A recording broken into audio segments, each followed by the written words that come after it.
Hello there, everyone. Art Burns here. Hope you're having a great day. So, our emotions are very, very closely tied to our stress response. In fact, the part of your brain that is responsible for initiating the stress response, that fear center of your brain, is part of your emotional brain. So it should come as no surprise, right? And this is very backed up by several doctors in the history of studying stress, right? Dr. Hans Slee was pretty much the granddaddy of stress medicine.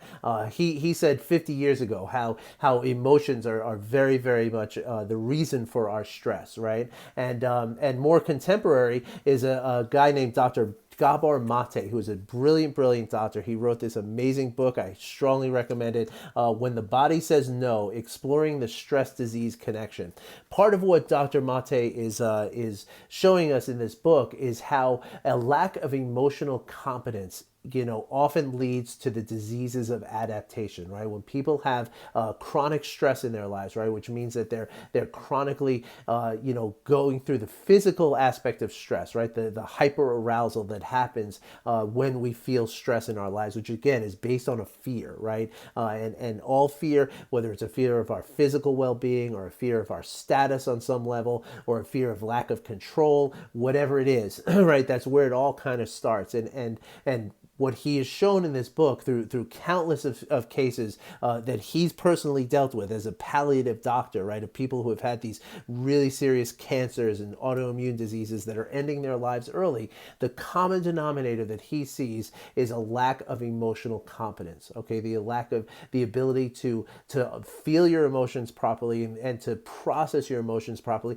and to express your emotions properly, right? And so this competency starts with an intelligence. And emotional intelligence is something that can serve us in many, many different ways in our lives, not the least of which is to develop a level of competency, which could, extend our lives and not only help us avoid stress, but help us to process the stress in a way that's not going to cause these really horrible diseases of adaptation, right?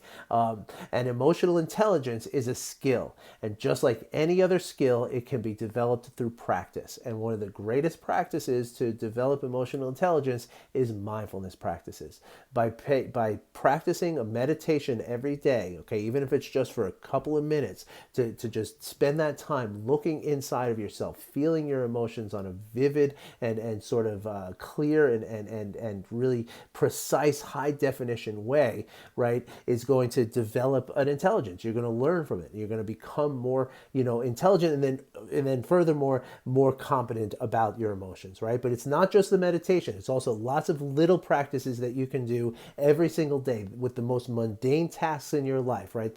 The folding laundry, the doing dishes, the brushing your teeth, all of these activities. If you can bring a non-judging awareness to these different practices, these different tasks that you do in your life, you will also be developing a sense of awareness, which is going to lead to a sense of emotional intelligence. And then ultimately it leads to emotional competency, which could mean the difference between getting sick and not getting sick. So if you'd like to learn about any of these little practices that I talk about today, I'd be more than happy to share some pointers to get you started. All you got to do is hit me up with a message, a comment, or an email, and let me get in touch with you. And let's have a conversation and let's get this thing going. All right, everybody, have a great day. Talk to you soon.